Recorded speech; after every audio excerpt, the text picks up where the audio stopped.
玉衡，你个畜生，害死我四女！我要你偿命！手上没皱纹了，腿不疼了。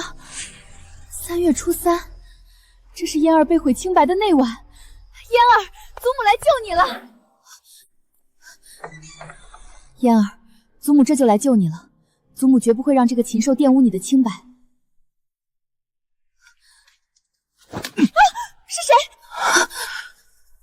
帮我！放肆！老身可是永安侯府的老夫人，你快放开老身，我都当祖母了。你身上的味道好好闻，常年礼佛的檀香味儿和掺入了冰魄的墨汁味儿，自然舒心了。但这是重点吗？重点是老身马上就要过大寿了，身上都快有老人味儿了，这他也闻得下去，他是真饿了。你放开老身！啊！乖一点，给我，本王会对你负责的。王爷，解药来了。滚！原来王爷您已经找到合适的人选了，属下这就把这个姑娘送回去。救命！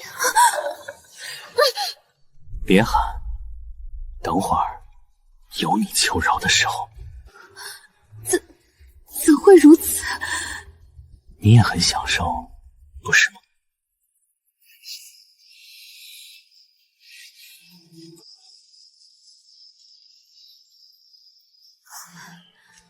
老夫人，小姐已经送回去了，奴婢在此等候您多时了。您看起来脸色不太好，是遇到什么事了吗？没什么，在厢房里休息了一会儿，就耽搁了下山的时辰。嫣儿没事就好，回府吧。阿弥陀佛，希望这件事情这辈子都没有人知道。可是脑子里怎么全是摄政王那英俊的面容，伟岸的身躯，原本对王夫的印象，如今竟怎么也记不起来了。我以为我这辈子只会有夫君一个男人，没想到临老竟然晚节不保。夫君，我愧对你啊！呸！我怎么能想这些了？我都这般年纪了，真是不知羞耻。林玉清，你竟然背叛我！说好生同妻死同学的呢？老子等了你20年，你不下来就算了，还给我找了个年轻的弟弟。对不起，夫君，我不是故意不信守承诺的，是他劲儿太大了，我是被强迫的。你一个死人，有什么资格叫嚣？乖玉清，不要听这个老邓胡说八道，你值得这世上最好的男子。世上最好的男子吗？真不要脸！你就喜欢我不要脸。红薯，备水，我要沐浴。老夫人，大小姐早早的就来向您请安了，今日还是不见吗？让她进来吧，就说我身子好利索了。是。祖母，您终于肯见嫣儿了。嫣儿还以为是那日自作主张跑出门去，害得祖母亲自上山找我的事情惹祖母不高兴了呢。对不起，是嫣儿错了，险些被歹人掳去，多谢祖母来寻我。傻丫头，祖母怎么会怪你？快起来，随祖母一起坐坐。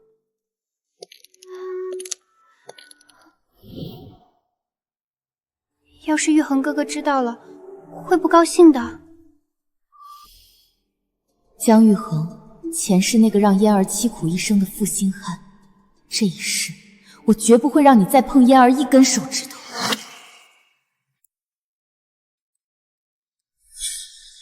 你能够想通，那就最好不过了。我还以为你要一直倔着呢，这就对了。你的嫁妆就应该都为我所用，我与外属的孩子，你也应该视为己出。看什么看？老子就喜欢外面的女人。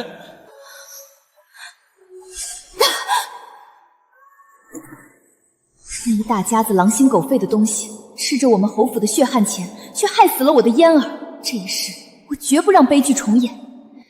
嫣儿，你年纪还小，祖母也只有你一个孙女，实在是舍不得你这么早就嫁人。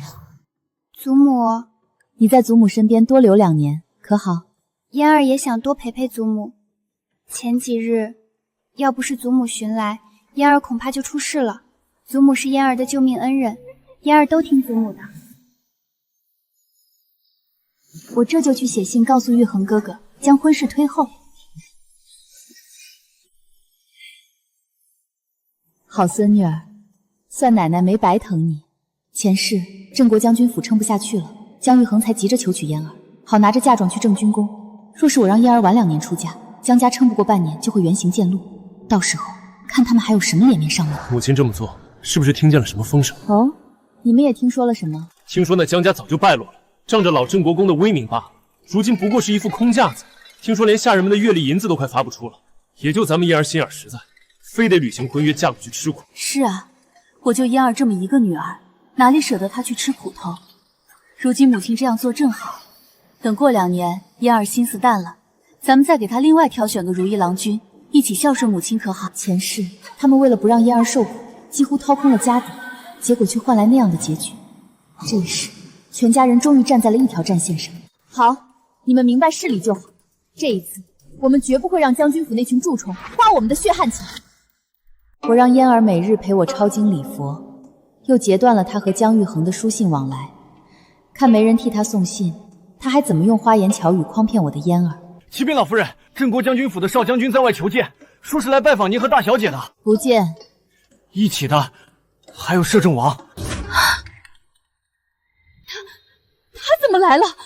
老夫人，摄政王是陛下的亲叔叔，权倾朝野。听说他为人心狠手辣，睚眦必报，得罪不得啊！备茶，请摄政王和少将军进来。是。那日他中了药，神志不清，不一定会记得我这个老太婆，一定不能自乱阵脚。老身双居，不便见客。摄政王失礼了。无妨，是本王和江小将军不请自来。不知王爷和江小将军来我们永安侯府有何贵干？玉衡哥哥，你怎么来了？嫣儿，看见你没事，我就放心了。这些日子我给你写的信你都没回复，我还担心你出了什么事呢。信？什么信？前些日子祖母病了，留我在身边陪她呢，想是下人忘了送来，我回去查看一下便是了。这位是……嫣儿，不得无礼，这是当今摄政王殿下。民女沈嫣见过摄政王殿下。嫣儿眉眼与我有几分相似，萧元彻可千万不要看出什么端倪来才好。半个月前，姑娘在哪儿？可去过城外报过司？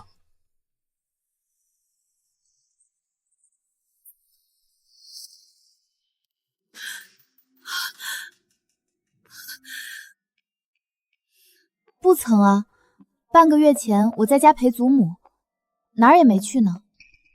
是啊，嫣儿乖巧听话，知道我老婆子一个人寂寞，常常陪着我。说起这个，江小将军，老身有件事情要知会你一声。嫣儿岁数还小，我和她爹娘商量过了，你们的婚期往后延延，等嫣儿稍大些，再考虑婚嫁的事。不行！玉衡哥哥，为什么？祖母也是心疼我，你那么凶干嘛？不是的，嫣儿，我只是太爱你了，想尽快跟你成婚，我怕我等不了。我们沈家的规矩，年纪尚小不可婚配。既然江小将军等不及，不如退了这门婚事，另寻良配吧。老夫人误会了，晚辈不是这个意思，只是什么？只是你们江家早已山穷水尽，濒临破产，急着拿我们沈家的嫁妆去填补亏空吗？祖母！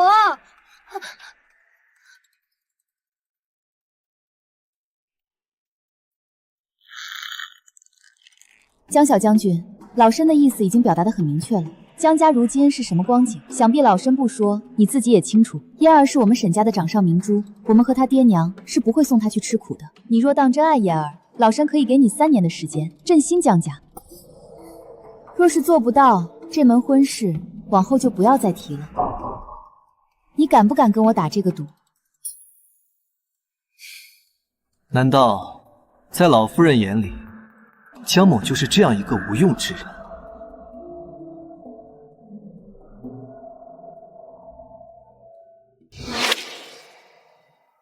休要再说这些无用的。如今我们永安侯府的意思，江小将军应该知晓了。要是不同意，大不了老身舍去这诰命的身份，亲自去御前，求陛下看在嫣儿她祖父的份上，退了这门婚事便是了。我和嫣儿是真心相爱的，你这个老太婆竟然棒打鸳鸯！江玉恒，你骂我祖母什么？嫣儿，你祖母是在故意刁难我，不想让你嫁给我，你看不出来吗？祖母这么做也是为了咱们的将来着想，督促你上进。你这个人怎么不知好歹？难不成你也嫌弃我们镇国将军府败落，觉得我没出息？当初这门婚事可是你祖父和我祖父在世时定下的，没想到你们永安侯府这般势利眼，狗眼看人低。放肆！沈老夫人乃是功臣遗孀，先帝御笔亲封的一品诰命，与你祖父同辈，江小将军怎敢对老夫人出言不逊？本王倒是要问问江老将军是怎么教养儿子的。他若不会教，本王不介意替他教。殿下息怒，在下只是一时心急，乱了方寸，请殿下开恩。我愿接受老夫人的提议，上战场建功立业，等3年后功成名就，再求取侯府千金。临行前，先去本王的先锋营领50军棍。是。这般处置，老夫人可还满意？老身不敢，一切都听从殿下的安排。在下告退。殿下少陪，老身上了岁数，又大病初愈，不能久坐，就先退下了。嫣儿，替我送送殿下。是，祖母。天色不早了，本王乏了，今日想在永安侯府借宿一宿，不知道老夫人愿不愿意收留本王？府中只有我和嫣儿孤儿寡母，摄政王一个外男留宿于此，怕是不妥。那要是本王今晚一定要住在这儿呢？硬要住，我一个寡妇，难道还敢忤逆他堂堂摄政王？殿下息怒，祖母只是独居多年，怕与生人来往，府中西院空置着，是祖父从前看书喝茶的地方。殿下若是不嫌弃，可在那儿安置一晚。还是嫣儿乖。殿下谬赞了。如此殷勤，这是在勾引我嫣儿吗？不行，我绝不能让嫣儿跳火坑。嫣儿，过来，到祖母身边来。红薯，你带殿下去西院借宿。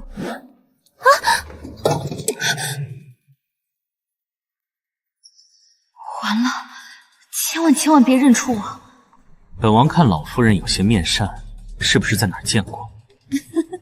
殿下真是贵人多忘事。殿下忘了那年老身进宫拜见您的母妃德妃娘娘，还见过您呢。一晃眼30多年过去，殿下您都长这么大了，小样跟我斗，斗死！夫君，我不是故意见他的，是他自己硬要找上门来。嫣儿也真是的，竟然安排他住在你生前住过的地方。我对夫君你痴心一片，我们老了是要葬在一起的，我绝对不会背叛你的。启禀老夫人，果真如老夫人所言，那江玉恒离开侯府便去了教坊，寻了一个叫如烟的女子。奴婢听到2人的谈话，这桩婚事分明是个仙人跳。哼！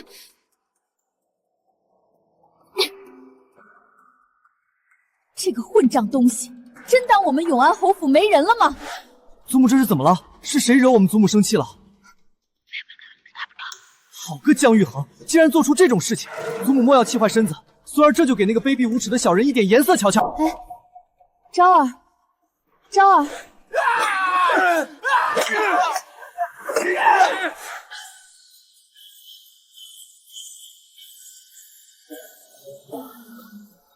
好歹是镇国将军府，公爵门第，就这么点聘礼，打发要饭的呢？听说将军府的少将军不仅和烟花女子不清不楚，昨晚回来的路上还被人套麻袋打断了腿，事情都传遍了。我是沈家大小姐，我也要退亲的。哟，断了腿又被退了亲，那岂不是前程尽毁？你胡说！这门亲事是老太爷定下的，我不退，我要闹到御前去。好啊，那日江小将军在我永安侯府出言不逊，可是被摄政王罚了50军棍的。若是不怕要了你儿子的性命，你尽管闹去，看你儿子断了腿，再挨那50军棍死不死？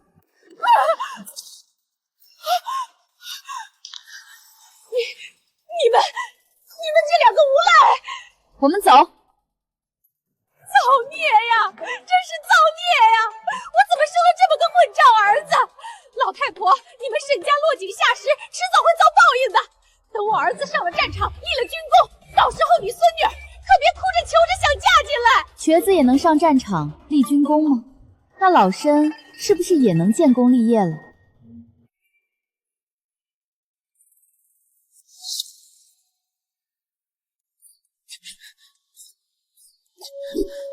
昭儿，停下吧，祖母有话对你说。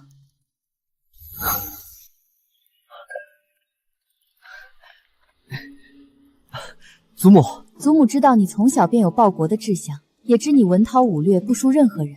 如今疆域横出了这档子事，祖母担心你留在京中，早晚会查到你身上。不如你今日就去边关从军，一切文书祖母都替你打点好了。我的好大孙务必建功立业，光耀我家门楣。你父母和妹妹有祖母在，不用你操心。祖母果然还是你最懂我。母亲总是怕我在战场出事，不让我去，只有祖母理解我，懂我的志向和抱负。去吧，里面是10万两银子，还有一个锦囊，给你做不时之需的。记住，锦囊只有在生死存亡之际才能打开。10万两！穷家富路，你多带上点总是没错的。祖母还有。祖母，昭儿一定建功立业，光耀门楣，绝不辜负你。送走了好大孙，总算可以安心睡一觉了。这些日子心惊胆战，都没休息好。红薯，过来，上来一起睡吧。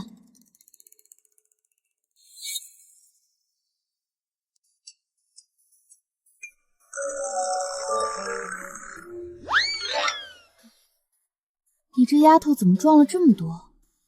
胸口怎么也变平了？你是谁？怎么会在我屋里？不是老夫人邀本王同榻而眠的吗？这香气……阿弥陀佛，一定是在做梦。天啊，夫君，我真的没有背叛你的意思。可恶，为什么要这样考验我一个守寡20年的老寡妇啊？哦，看来老夫人经常梦到本王。没有经常，也就一次。哦，都梦见本王什么了？梦见你把我夫君踹飞了，还骂他老登。我跟你说，我夫君死的时候才30岁，他是在战场上受了伤难治才早死的，他才不是老登，不许你这样说他。你还挺惦记那老登。都告诉你不许叫他老登了。手疼，这不是梦。你为什么会在我的床上？你到底想干什么？你难道疯了吗？半月前，本王调查敌国细作，到了城外报国寺，没想到竟然中了敌人的药。危急关头，是一个女子舍身救了本王，替本王解了身上的毒。本王心怀感激，命暗卫四处调查，查到那女子离开报国寺后进了永安侯府。肯定不是我们家嫣儿，嫣儿当天就被我带回去了，不可能是王爷的救命恩人。是呢，本王记得那女子自称是永安侯府的老夫人。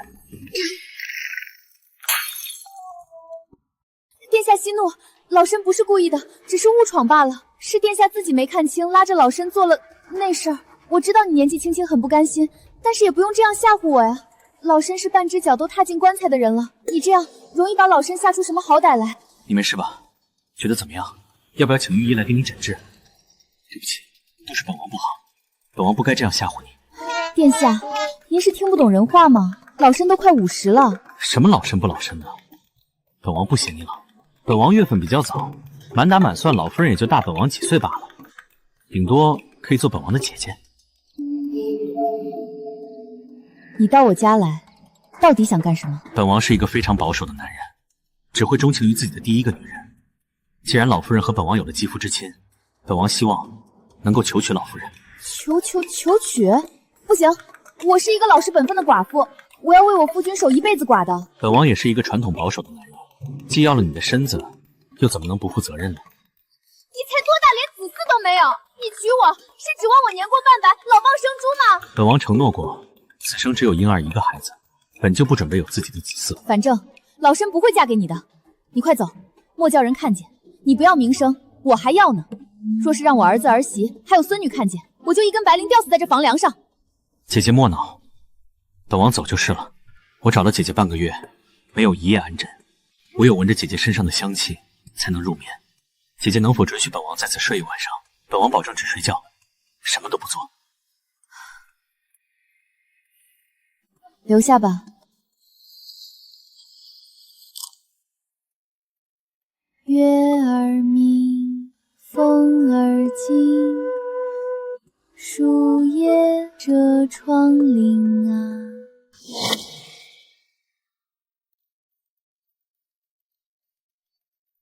怪不得人家都说岁数大的会疼人。本王要去上朝了，晚些时候再来看你。不要再来了好吗？老身恭送王爷。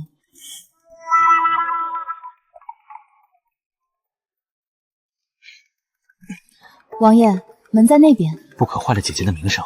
本王只是姐姐的姘头，没资格走正门，得从窗户出去。对自己的定位这么清晰的吗？不对，我什么时候答应让他做我的姘头了？老夫人，王爷吩咐了，这些都是给您的。这根簪子是先帝德妃娘娘留下的，王爷说就当做给您的定情信物。送我他母亲的遗物，难不成真把我当新媳妇对待了？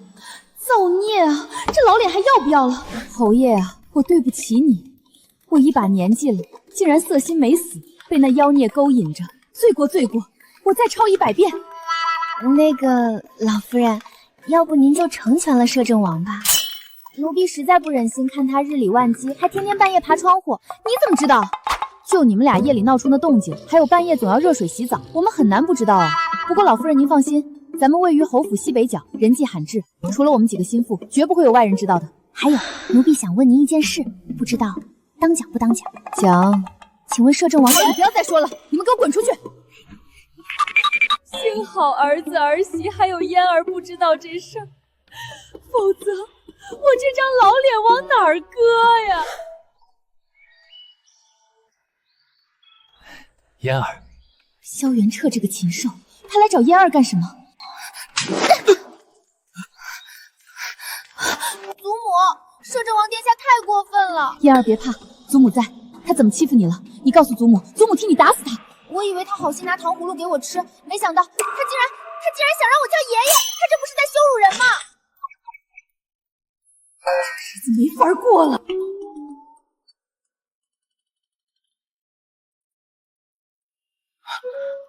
别动，我来。你这登徒子还敢来？白日里乱攀什么亲戚？青儿，我没乱攀。20年前皇家水牢，你可还记得？你是当年那个小哑巴？是我。当年若非你将仅剩的半个馒头塞给我，若非你替我挡下狱卒的鞭子，我早就死在那里了。从那时起，我的命就是你的。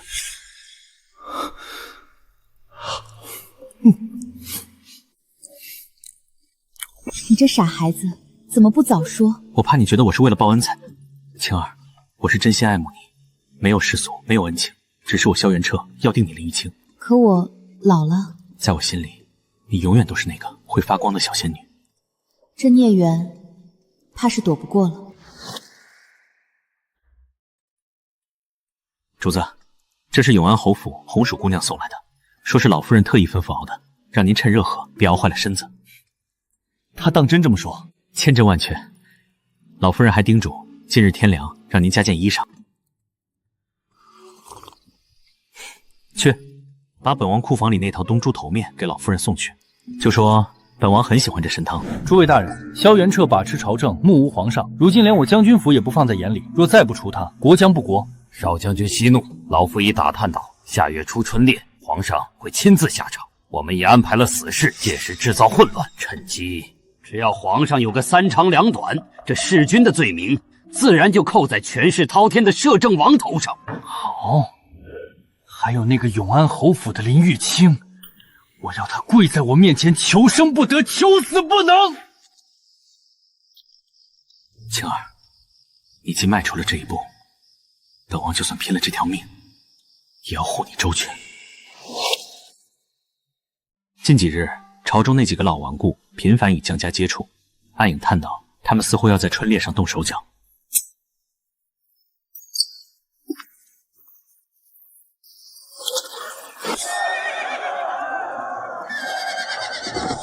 春烈，他们恐怕不仅是想对付你，更是冲着皇上去的。弑君篡位，他们好大的胆子！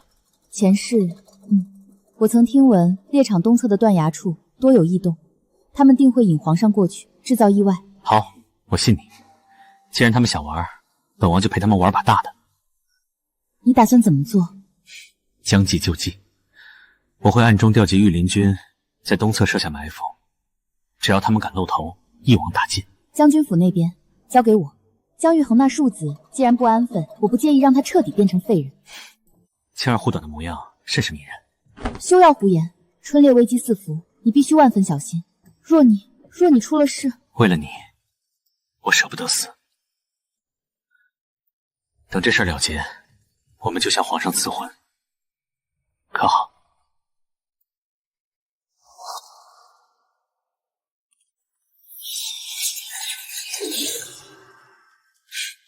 果然来了。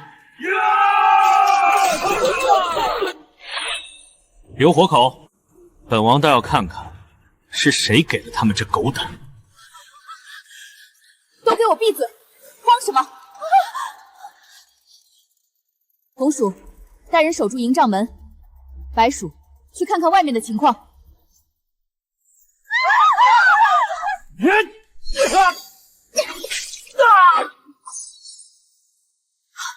祖母，嫣儿不怕，嫣儿会保护你。好孩子，祖母没事。太妃受惊了，刺客已被悉数拿下。有劳王爷。春烈刺杀，竟有朝中重臣参与其中，礼部尚书，你可知罪？皇叔，此事该如何处置？谋逆大罪，诛九族，凡有牵连者，一律革职查办。废物，全都是废物！精心策划的刺杀竟然失败了，如今我们在朝中的势力被连根拔起。少将军息怒，咱们还没输呢，只要拿捏住永安侯府，还怕没有翻身之日？你说的对，永安侯府那个老太婆油盐不进，但他们府里的管事总有弱点。如烟，这件事交给你去办，务必弄清楚侯府最近的动向，尤其是他们账上的那笔巨款去哪儿了。少将军放心，包在奴家身上。老夫人，您猜的没错，那个叫如烟的教坊女子，这几日一直在刻意接近咱们外院的采办管事王福。江玉衡这狗东西，腿断了还不老实，居然把主意打到我侯府的账房上了。要不要奴婢去把王府打发了？不，既然他想探听消息，那我们就给他一些好消息。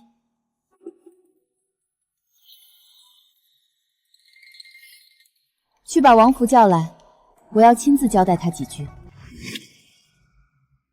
如烟姑娘，我跟你说，我们侯府最近可有大买卖，老夫人看中了一批城南的铁矿石，正准备投大钱进去呢，听说转手就能翻倍。哎呦，真有这么赚钱的买卖？王大哥可别骗我！千真万确，这可是机密，你别往外传啊！王大哥，我去更衣。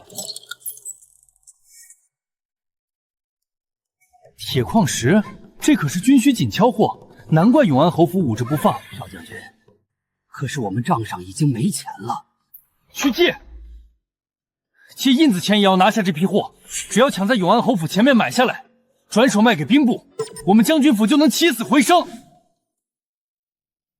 沈校尉，敌军的粮草队伍马上就到了，咱们人手太少，真的要硬拼吗？祖母说过，兵不厌诈，我们不硬拼，用火攻。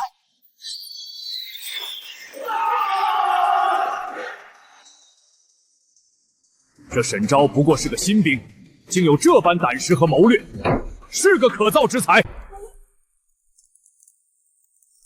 京城这边，江玉衡借来的巨款已经砸进了城南的矿场，却不知等待他的将是万丈深渊。放肆！镇国将军府竟敢以次充好，将这些发霉的军粮和生锈的兵器送往边关。江玉衡，你可知罪？臣冤枉，臣是被人蒙骗了，求陛下明鉴。蒙骗？这些物资的采购文书上，白纸黑字盖着你少将军的私印，将士们在前线拼杀，你却在后方中饱私囊，吸将士们的血。摄政王，依你看该如何处置？臣以为将军府此举形同叛国，但念及老将军昔日功勋，可免其死罪，罚没将军府一半家产，充实国库，并责令其填补亏空。至于江玉衡，革除一切军职。完了，全完了！红薯，去开窗。这堂堂摄政王总喜欢做梁上君子。玉清，今日朝堂上的好戏，你可曾听说？王爷自重，江家这次大出血，倾家荡产也补不上那个窟窿，自然是王爷的手笔。那还要多亏你放出的虚假情报，引他入局。咱们夫妻同心，其利断金。谁跟你夫妻同心？越说越没规矩了。江玉衡如今成了废人一个，将军府也败落了，燕儿的威胁彻底解除，你这回总算可以安心了吧？江玉衡那种小人，哪怕陷入绝境，也指不定会像疯狗一样乱咬人，不可掉以轻心。他若再敢蹦跶，本王便让他粉身碎骨。听说了吗？永安侯府那个退婚的大小姐，根本不是因为江少将军侠妓才退婚的。那是为何啊？听说啊，是那位大小姐自己不守妇道，早早跟野男人私通，珠胎暗结了，所以才急着退婚掩盖呢。哎呦，真看不出来，侯府千金竟如此不知廉耻。林玉清、沈嫣，我不好过，你们也休想干净。老夫人，现在外面全是对大小姐不利的传言，说的有鼻子有眼，肯定是江玉衡那个畜生在背后捣鬼。祖母，嫣儿不怕别人说，清者自清。清者自清是给有脑子的人听的，世人多爱看热闹，三人成虎。这谣言若不压下去，你以后还怎么做人？去京兆尹衙门报案，就说有人恶意诋毁朝廷一品诰命的孙女，再派府里的护院去街上给我抓几个造谣最凶的，直接扭送官府。是。另外，派人去给将军府老夫人送句话，江玉衡若再敢胡言乱语半句，我永安侯府拼着鱼死网破，也要去敲响登闻鼓，告他一个死罪。你们是什么人？你们敢私闯民宅？我家主子说了，既然你的嘴这么贱，留着这条腿也没用了。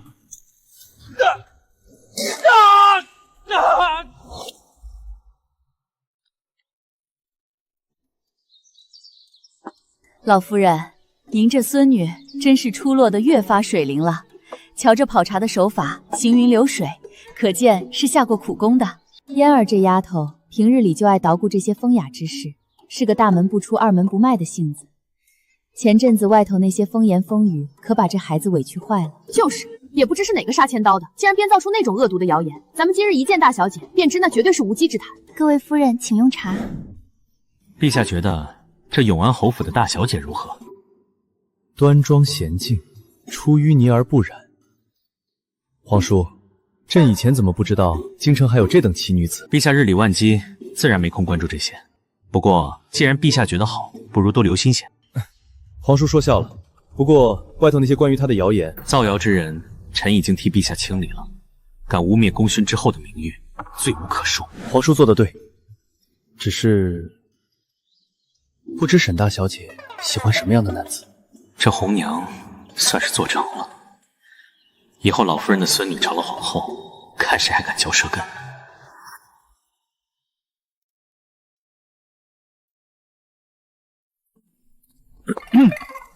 陛下今日这奏折看了足足半个时辰，可看出什么花来了？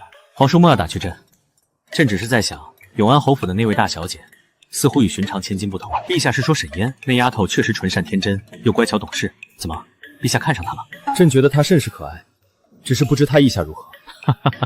陛下乃九五之尊，能看上她是他的福气。此事臣叔自会替陛下筹谋。那就有劳皇叔了。若是沈嫣成了皇后，那青儿这老太太岂不是成了国丈奶奶？这辈分可真够乱的。不过只要青儿高兴，天塌下来有本王顶着。堂堂摄政王，莫非是属猫的？天天翻寡妇的窗户。青儿这是在怪本王来迟了？你老实告诉我，你是不是在撮合少帝和嫣儿？什么都瞒不过青儿的眼睛。怎么，你不愿意？这孩子是我看着长大的，虽然有些优柔寡断，但秉性纯良，绝不会像江玉衡那个畜生一样委屈了嫣儿。可那是后宫，古往今来后宫吃人的事还少吗？嫣儿天性单纯，如何应对得了那些明枪暗箭？我萧元彻对天发誓，只要我活着一天，就护你们祖孙一世长安。那我就信你这一次。再念一遍，信上到底怎么说？老夫人，信上说敌国纠集了10万大军突袭边关，少爷所在的先锋营为了掩护大军撤退，被困在了黑风谷。如今粮草断绝，已经坚持不了几天了。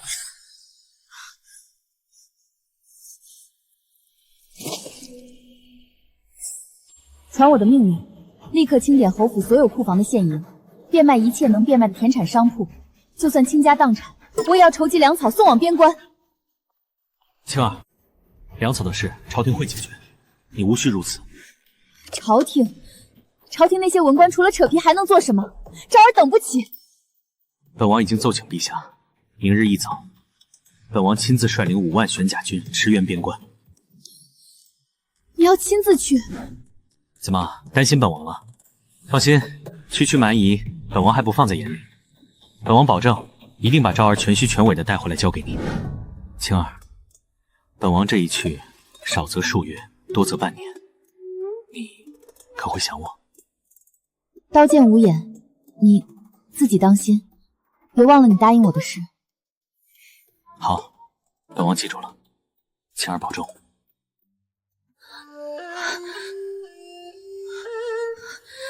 萧元彻，你若敢死在外面，我就立刻带着嫣儿改嫁。为了这句话，本王哪怕是从阎王爷手里，也要杀出一条血路回来见你。皇叔此去必定旗开得胜，朕在京城静候皇叔捷报。大军出征！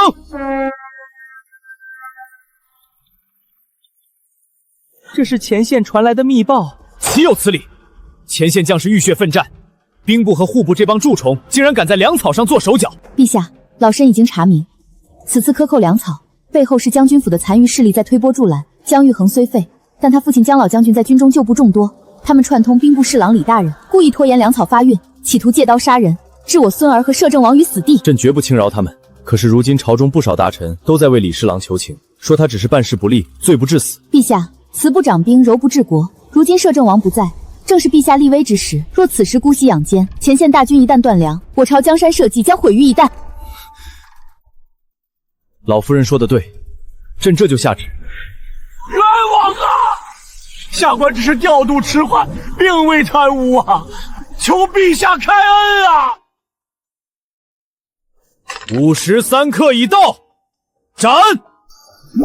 萧元彻，后方我替你守住了，你和昭儿一定要平安归来。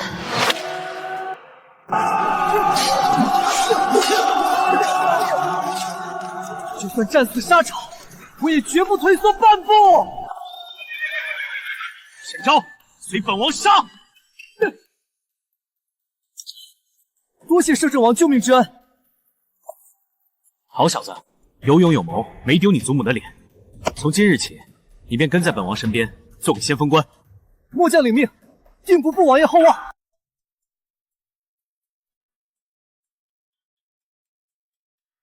燕儿，你这一步棋可是走错了。哎呀，不算，我刚才没看清，我要悔棋。好，依你，谁让你是沈大小姐呢？少帝对嫣儿这般上心，那眼神是骗不了的。嫣儿前世受了那么多苦，今生总算是遇到了良人，我这颗心也算放下了大半。老夫人，您瞧瞧，看来咱们府上很快就要办大喜事了。就你多嘴。不过这门亲事，我算是彻底放心了。敌军主力已退至琅琊谷，那里地形险要，易守难攻。你觉得我们该如何破敌？王爷，琅琊谷虽然险要，但末将仔细观察，其后方有一条小道，可直通敌军粮仓。若我们能派一支精锐，趁夜色奇袭粮仓，敌军必定军心大乱。届时主力再从正面发起总攻，必可一举将其击溃。好计策，此战便由你率领精锐奇袭敌军粮仓。末将定不辱使命。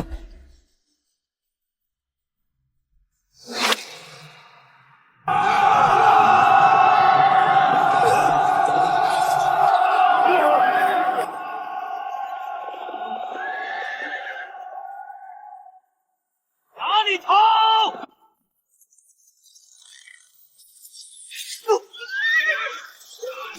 王爷，保护王爷！不要管我！上！全歼敌军！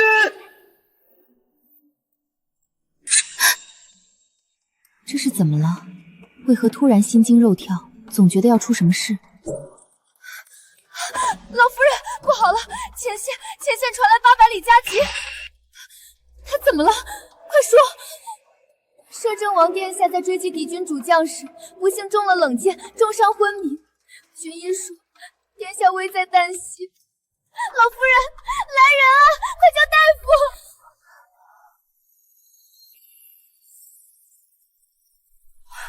祖母，您终于醒了，真是吓死嫣儿了。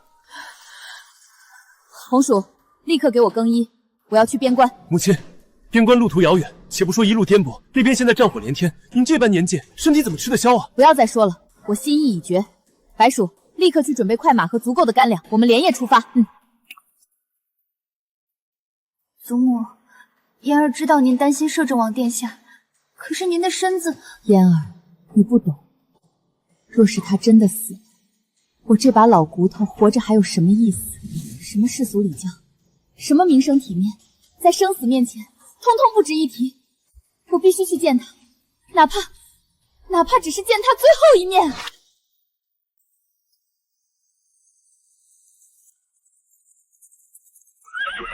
哈哈，兄弟们，今天运气不错，遇到几只肥羊，留下钱财和马匹，老子心情好，饶你们不死。保护老夫人！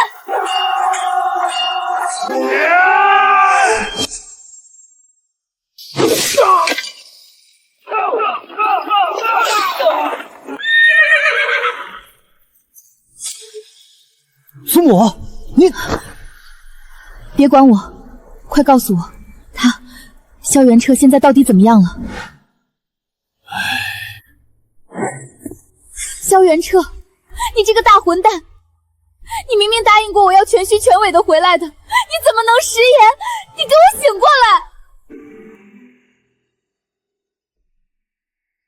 青青，真的是你吗？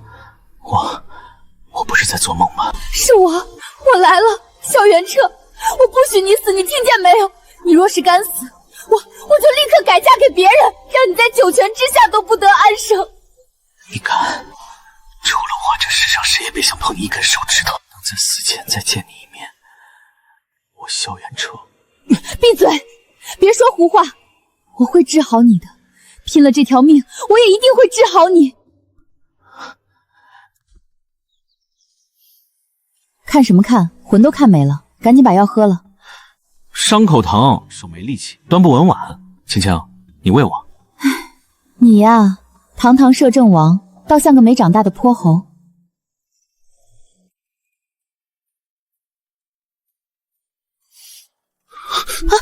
你疯了！快放开，当心扯裂了伤口。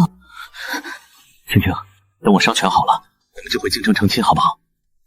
在鬼门关走了一遭，我算是彻底明白了，我再也不想，也绝不能和你分开了。那世俗礼教，哪怕全天下的人都戳我的脊梁骨，我也只要你。好，萧元彻，我答应你。青青，这药太苦了，本王不想喝。摄政王殿下，您在战场上连中2箭都没喊疼，现在喝碗药倒娇气起来了。那怎么能一样？战场上我是主帅，在你面前我是个病人。青青，你亲我一下，我就喝。胡闹！军营重地，要是让人看见了……王爷、主母，末将有军情。昭儿，你听我解释。末将什么都没看见。王爷吉人自有天相，祖母照顾有加，末将先去巡营了。你看，昭儿是个懂事的。你还笑？这下好了，我这张老脸算是丢尽了。青青，等战事平息，我们回京就公开，我不在乎世人的眼光。元彻，边关已定，你班师回朝必定万众瞩目。我决定明日先行秘密返京。为何？你怕了？不是怕，我是永安侯府的老夫人，若与你一同凯旋，必会引来无数猜忌。再者，嫣儿也到了议亲的年纪，我得回去替她筹谋。你在明，我在暗，我们在京城会合。昭儿，跟在王爷身边，万事小心，切勿骄傲自满。祖母放心，孙儿明白。一路顺风，等我回京。半月后，大军班师回朝，京城的朝堂又将掀起一场怎样的风暴？皇叔为国征战，劳苦功高，朕已备下庆功宴，为皇叔及诸位将士洗尘。臣幸不辱命。永安侯府沈昭，勇冠3军，斩杀敌将有功，特封正3品安北大将军。谢主隆恩。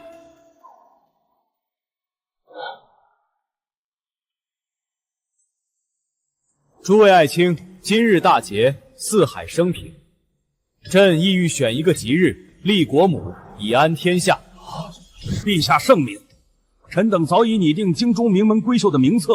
臣之孙女年方28，品貌端庄，愿入宫侍奉陛下。臣之女温淑贵达良心，秀外慧中，也愿入宫侍奉陛下。众爱卿不必着急，朕心中已有合适的人选。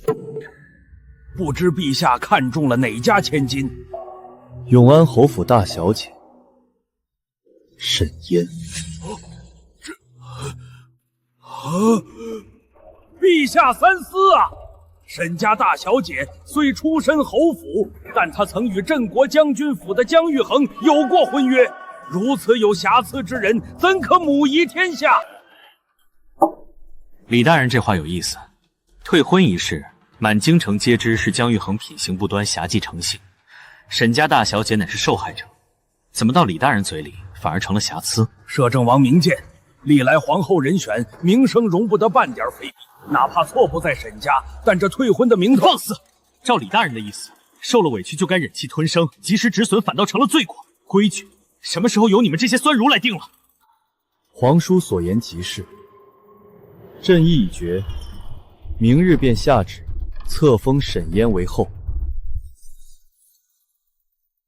谁若再敢多言，便是抗旨不遵。奉天承运皇帝诏曰：永安侯府长女沈嫣温良敦厚，品貌出众，特册封为皇后，择吉日大婚。钦此。臣父待孙女接旨，吾皇万岁万岁万万岁！祖母，皇上竟然要立我为后，可是外面那些人都在议论我退过婚。嫣儿，你记住，错的不是你，是姜玉衡。你堂堂正正，清清白白，这皇后之位，你做得起？外面的风言风语，祖母和摄政王会替你扫平。陛下，沈家退婚之名远扬，若立为皇后，有损颜面啊！非议！你们看看这是什么？姜玉衡此人不仅品行败坏，更是国之蛀虫。沈老夫人目光如炬，早早看清了此人的真面目，果断退婚，保全了沈家的清誉。如今你们却拿这等烟杂之事来污蔑沈大小姐，是何居心？姜玉衡罪大恶极，现已褫夺所有功名，流放3000里。沈嫣品性高洁，堪为后宫表率，此事休要再提。青青，朝堂上的事我都摆平了，这下你可以安心准备嫣儿的大婚了吧？知道了，多谢王爷。不过嫣儿大婚，侯府有的忙了。嫣儿的事情解决了，那我们呢？青青，我可是连聘礼都准备好了。这大红绸缎再挂高些，务必让嫣儿风风光光的出嫁。老夫人放心，奴婢定会安排妥当。大小姐能嫁给少帝，真是咱们侯府莫大的荣耀。老夫人，将军府那边有动静，说姜玉衡得知大小姐即将成为皇后，极度发狂。他不知从哪儿召集了几个地痞流氓，企图在明日迎亲大典上制造混乱，毁了大小姐的清誉。这个跳梁小丑，事到如今还不死心。红薯，你继续盯着府里的筹备，绝不能出任何差错。是。白薯，你带上几个最得力的暗卫，今晚就去将军府，把姜玉衡给我看死在府里，一步都不许踏出。若是明日他敢出现在街上，我拿你试问。是，老夫人，奴婢保证他连将军府的门槛都摸不到。沈嫣，你以为你能顺利当上皇后？做梦！我得不到的，谁也别想得到。我要让你的大婚变成一场全天下的笑话。你们是谁？想干什么？来人啊！我家老夫人有令，姜少将军这段时间还是好好在府里养伤吧，外面的喜事就不劳你操心了。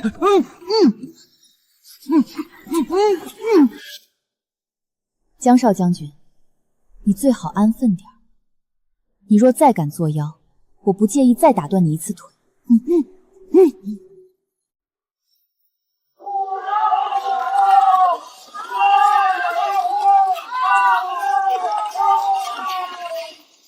前世的悲剧终于在此刻被彻底改写。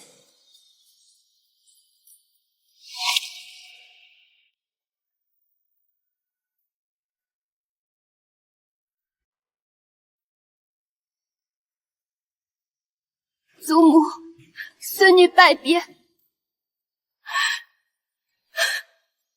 嫣儿去了宫里，就是一国之母了，遇事不可莽撞。祖母祝你和皇上百年好合，白头偕老。祖母的教诲，嫣儿定铭记于心，要好好照顾自己。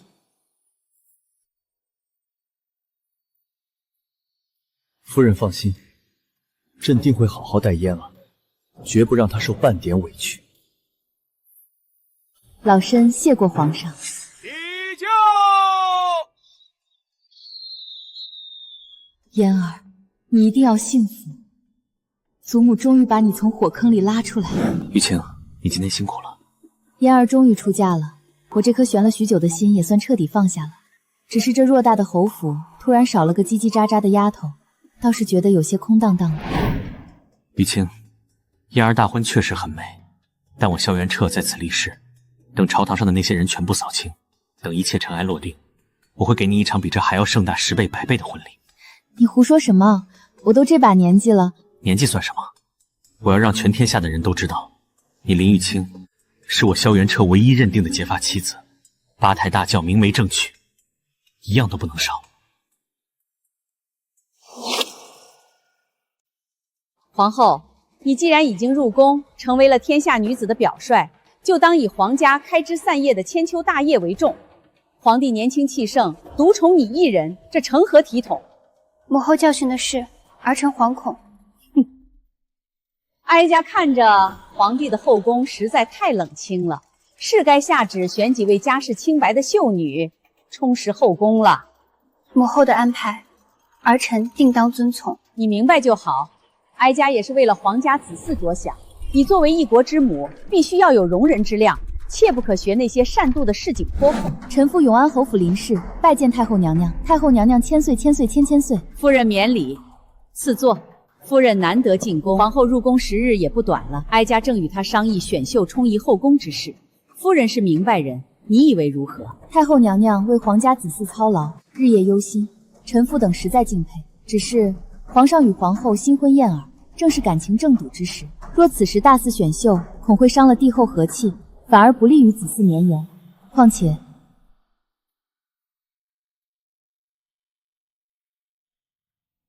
臣妇前几日偶遇摄政王殿下，听闻摄政王对皇上与皇后的婚事十分看重，曾言明希望皇上能先专心政务，稳固朝局，后宫之事暂且缓行。太后娘娘若执意此时选秀，不知摄政王殿下若是知晓了，会作何感想？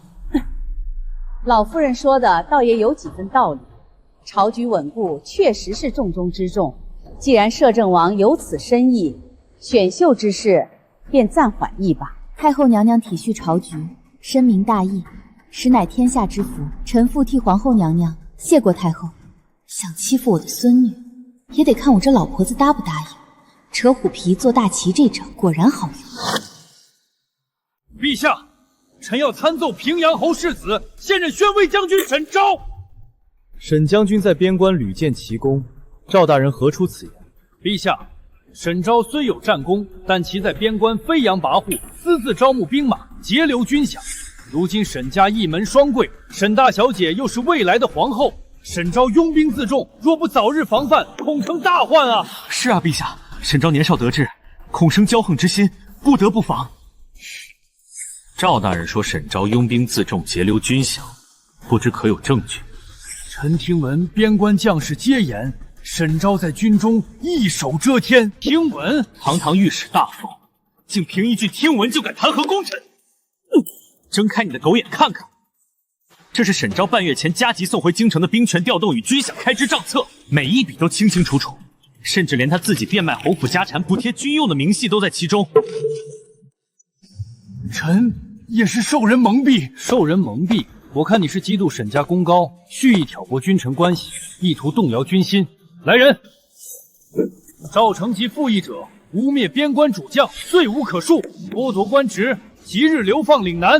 预设不用。陛下饶命！陛下饶命啊！陛下饶命啊！摄政王明察秋毫，还沈将军清白。陛下，沈家满门忠烈，当赏。臣以为沈昭此番大捷，可封为安国公，以安边疆将士之心。准奏。沈家的路，我已替你铺好。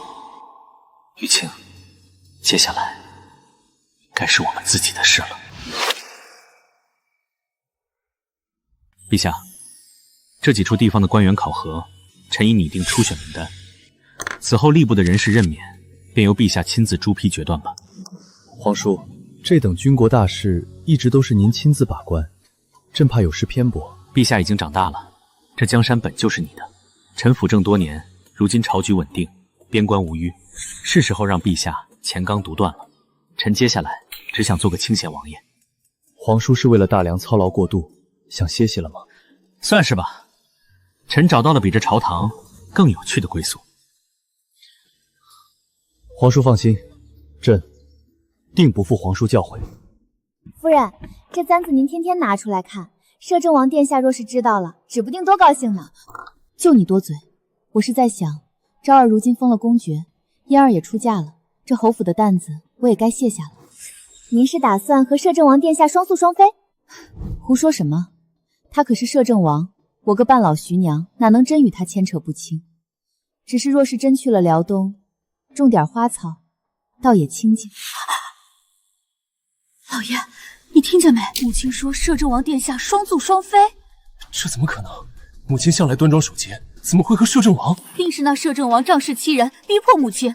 我就说前阵子母亲怎么总是神色慌张，这可如何是好？明日我就去摄政王府讨个说法，拼了我这条老命，也不能让母亲受辱。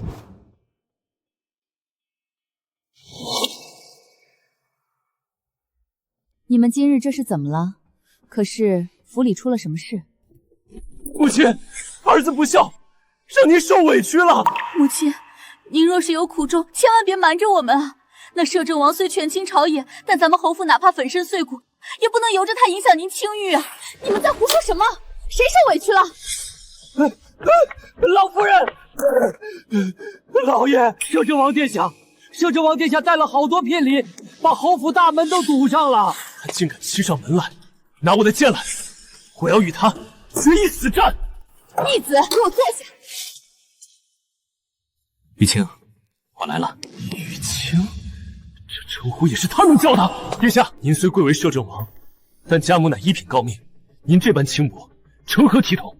贤侄，我与玉清乃是生死之交，当年水牢之中，若无他相救，便无今日的萧元彻。我心悦他已久，今日登门是来求娶的。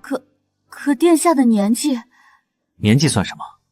本王不在乎世俗眼光，只要玉清点头，本王愿放弃摄政王之位，随他归隐辽东，从此只做他的夫君。你这个疯子！那夫人，可愿收留这个疯子？本王见过两位。不敢当，不敢当。草民见过摄政王殿下，都是一家人，不必多礼。今日深夜造访，是有一件关乎青儿终身大事，要与二位商议。殿下，这母亲她年事已高，这般实在有违伦常啊。伦常？本王只知，若是没有青儿，我萧元彻早在30多年前就死在水牢里了。他与我有救命之恩，更有刻骨铭心之情。我不在乎世俗眼光，只求能与他相守余生。殿下，婆婆操劳半生，好不容易能安享晚年，若是此事传开，她如何承受外面的流言蜚语？本王自会为她挡下所有的明枪暗箭。本王会辞去摄政王之位，带她远离这京城的纷纷扰扰，去辽东过闲云野鹤的日子，绝不让她受半点委屈。殿下对母亲用情至深，草民无话可说，只求殿下能信守承诺，善待母亲。本王在此立誓，此生为青儿一人，绝不辜负。青儿，你可还有什么顾虑？没了，什么都没了。明日早朝，本王便向陛下递交辞政。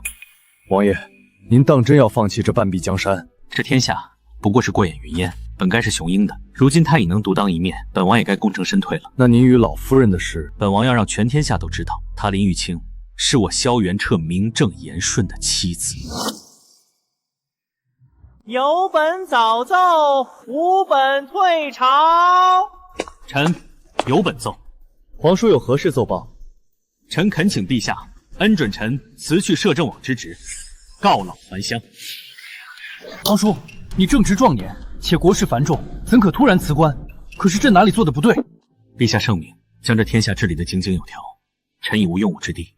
况且，臣志在山水，不愿再被这朝堂之事羁绊。皇叔若是觉得累了，大可休息一段时间，何须辞官？陛下，臣辞官，实为了一桩私事。私事？臣欲迎娶永安侯府老夫人林玉清为正妃，恳请陛下赐婚。这简直是荒谬！摄政王殿下怎可娶一个半老徐娘，还是个寡妇？有伤风化，实在是有伤风化呀！皇叔，你可是认真的？本王此生非他不娶，谁若敢阻拦，便是与本王为敌。皇叔戎马半生，如今既有所求，朕准了。传旨，赐婚摄政王与永安侯府林老夫人。臣谢主隆恩。听说了吗？摄政王要娶永安侯府那个老寡妇。这世道真是变了，王爷什么样的美人找不到，偏偏看上个老太婆。此等之事，简直是耻辱！我等读书人，宁死也要阻止这桩荒唐的婚姻！抵制荒唐！恳请王爷收回成命！老夫人，这些人太过分了，奴婢出去撕烂他们的嘴。随他们去吧，这本就是世俗不容的。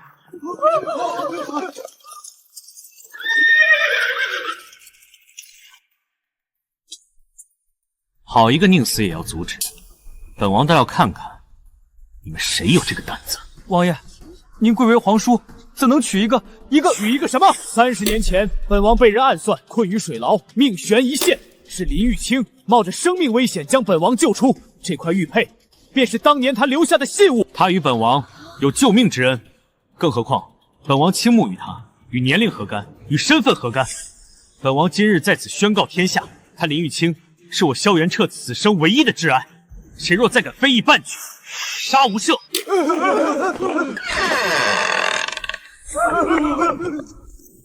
晴儿，没有人能再阻挡我了。我们成亲。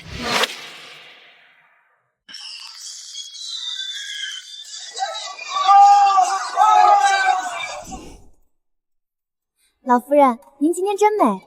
都多大年纪了，还涂脂抹粉的，也不怕惹人笑话。谁敢笑话？王爷可是发了话，谁敢非议半句，直接拔了舌头。再说您这模样，说20出头都有人信。苏儿快马加鞭，总算赶上了。祖母大婚，苏儿怎能不来送嫁？祖母，这件嫁衣是燕儿亲自为您绣的，您穿着真合身。好孩子，你们都有了好归宿，祖母也就放心了。祖母放心，有苏儿和妹妹在，王爷要是敢欺负你，苏儿的100万大军可不答应。吉时已到，请新娘子上轿。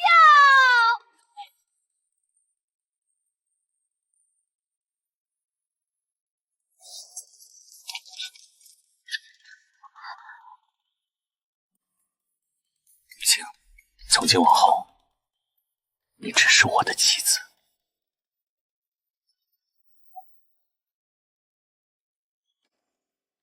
1拜天地，2拜高堂，夫妻交拜。今日皇叔大婚，朕特赐九凤和鸣玉如意一对，祝皇叔皇婶百年好合。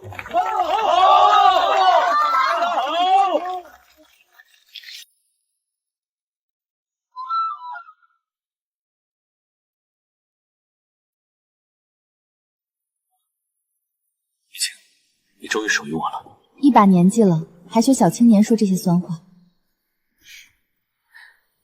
在我的心里，你永远是那个在水牢里给我糖吃的神仙姐姐。无论岁月如何变迁，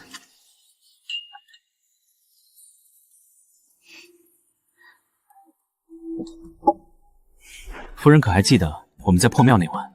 那时夫人可是毫不留情的把我扔下就跑了，害我好找。你还敢提？要不是你当时发疯像个蛮牛一样。幸好是我，也只能是我。玉清，谢谢你，愿意给我一个家，一个真正的家。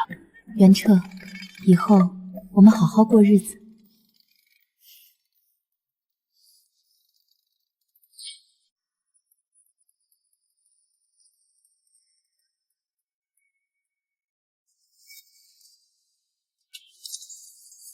夫人，这些账册有什么好看的？你都看了一上午了，也不理我。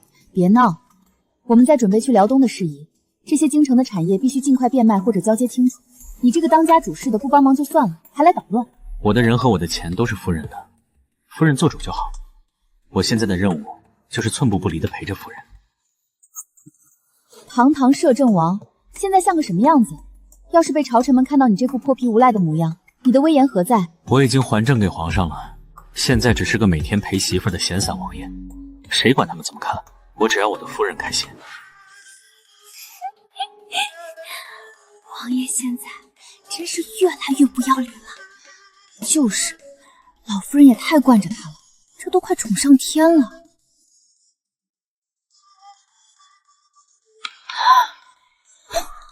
等我们到了辽东，就在新建的庄园里种满你最喜欢的梅花。冬天的时候，梅花盛开，我们在梅林里温酒煮茶，烤点鹿肉，岂不快哉？好，都听你的，只要有你在，哪里都好。怎么了？是不是舍不得离开京城？袁彻，在离开京城之前，我还有一件事必须要办。什么事？只要你说，我陪你去办。我想去城外祭拜一下王夫，向他，也向我过去的大半生做个彻底的告别。好，明日我陪你一起去。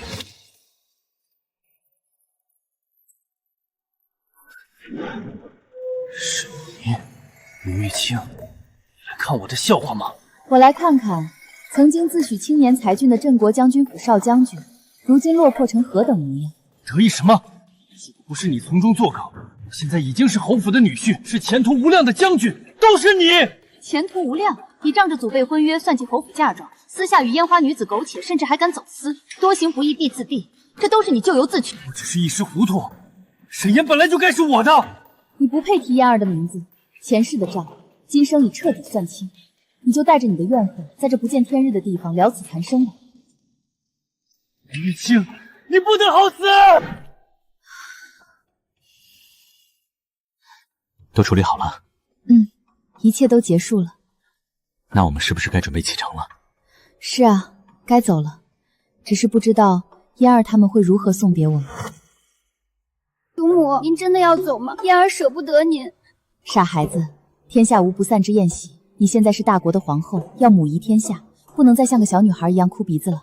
燕儿明白，燕儿一定会做个好皇后，不给祖母丢脸。皇叔，这些年多亏您尽心辅佐，朕才有今日。您永远是朕的摄政王。雄鹰，天下交给你了，莫要让为叔失望。皇叔放心，朕定当勤政爱人，开创太平盛世。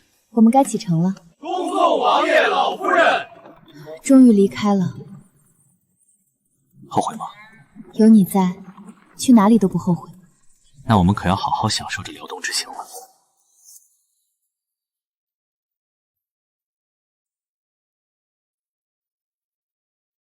青青，尝尝这个，可甜了。多大的人了还吃这个？在夫人面前，我永远是3岁。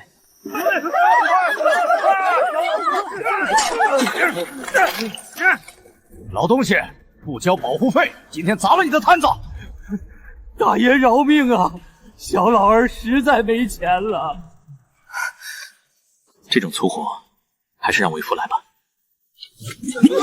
你是什么人？快放开我！路见不平，拔刀相助的人。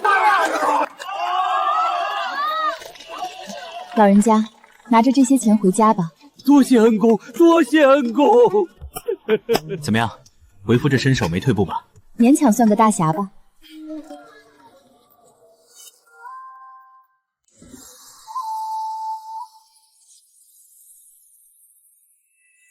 这麦子长势喜人，看来今年又是个丰收年。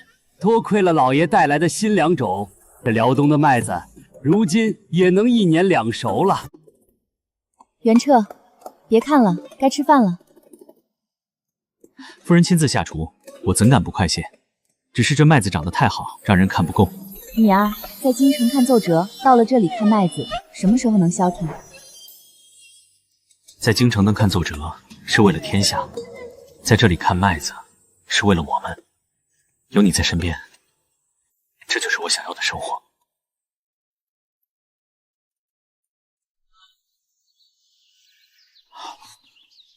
夫人的手艺比御膳房的还要好。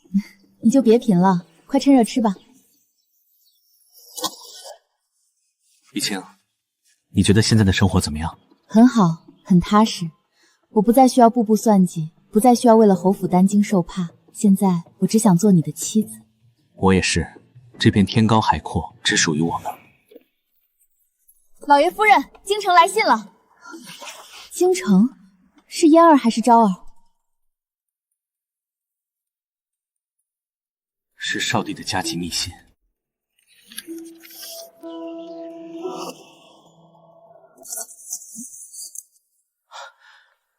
怡清，是大喜事。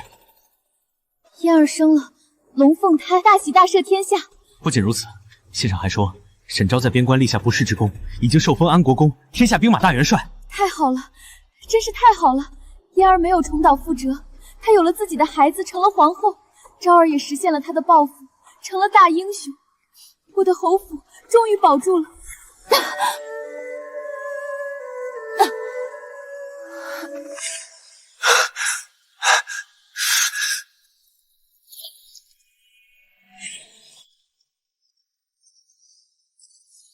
怡清，你做得很好，你不仅拯救了你的家族，也改变了他们的命运。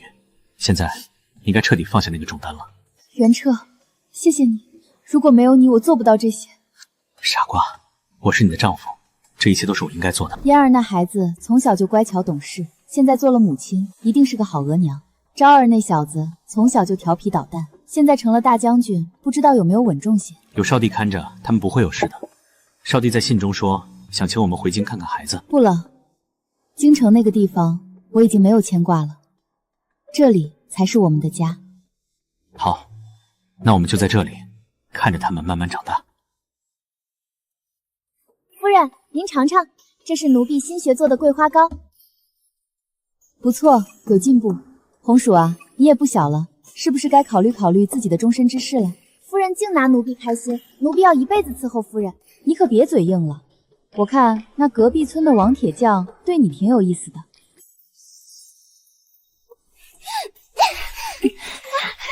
刚刚传信。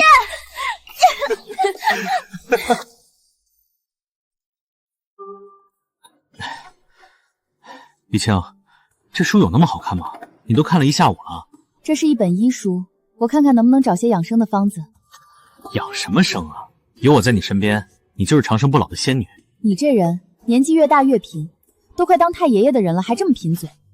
在你面前，我永远都是孩子。好了好了，不看书了。红薯和白薯今天带孩子回来，我们去看看他们吧。爷爷奶奶，哎呦，我的乖乖，让我看看，整高了不少。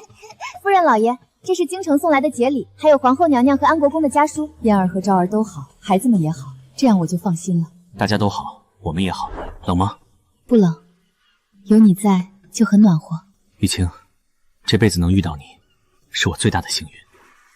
我也是，前世的苦换来了今生的甜，值了。白薯，你看咱们老夫人，不对，现在该叫夫人了。你看夫人和老爷多恩爱啊，在这辽东的日子，可比在京城里成天端着架子快活多了。主子开心就好。还是这辽东的风水养人，没有那些繁文缛节，没有那些折子和朝堂上的尔虞我诈，连这风里都透着甜味。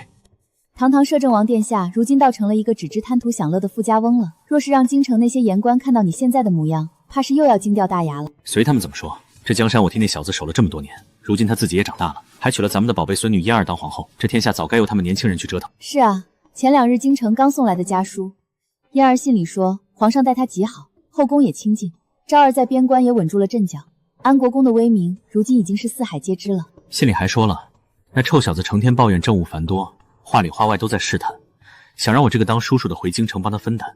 我连回信都没给他写，直接让人把信使赶走了。你呀，好歹也是长辈，怎么还跟个孩子似的耍脾气？在青青面前，我永远都可以是个孩子。我这半生都在为天下人活，为大萧的江山活。如今，我只想为你而活。回首这一生，真像是一场梦。重生醒来的那一刻，我满心只有惊恐与绝望。我害怕嫣儿重报前世的覆辙，害怕侯府再次家破人亡。我拼尽全力去了那座破庙，本意只是为了挡住前世的悲剧，却不想阴差阳错地撞进了他的怀里。别喊，等会儿有你求饶的时候。好啊。一拜天地，二拜高堂。我曾被世俗礼教死死捆绑，觉得对不起亡夫，觉得自己年近半百，不该再有这般荒唐的念想。是他用一次次坚定不移的保护，用他不顾世俗眼光的坦荡，将我从道德的枷锁里生生拽了出来。他让我明白，我不只是永安侯府的老夫人，我还是林玉清。在想什么？是不是又在胡思乱想了？我可告诉你，我们已经拜了天地，你现在是我名正言顺的妻子，休想再把我推开。我在想，若是当初在水牢里，我没有救那个浑身是血的少年，或者那晚在破庙里，我没有走错厢房，我们是不是就会生生错过了？不会的，哪怕隔着千山万水，哪怕岁月横亘，我也会找到你。青青，这是命中注定，你是我的劫，也是我的解药。元彻，谢谢你。傻青青，是我该谢谢你，给了我一个家。